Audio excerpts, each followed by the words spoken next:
How to buy meme coins before they explode.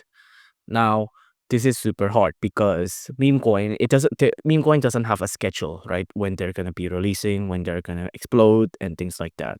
But there is one thing that we could use to kind of predict the meme coin. And the thing is, we need to remember the name meme coin, meme, right? So we need to be super active in the internet.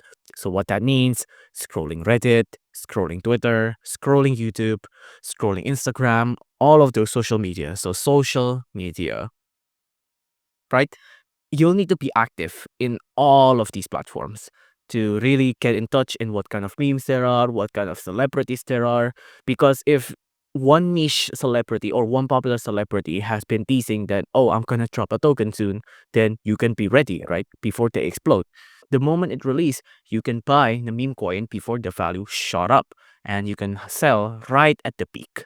So the way you can buy this before it explodes, you really need to be active in the internet. So what it means, scrolling to Facebook, Instagram, YouTube, Pinterest even, X, maybe not LinkedIn, but TikTok and Reddit definitely.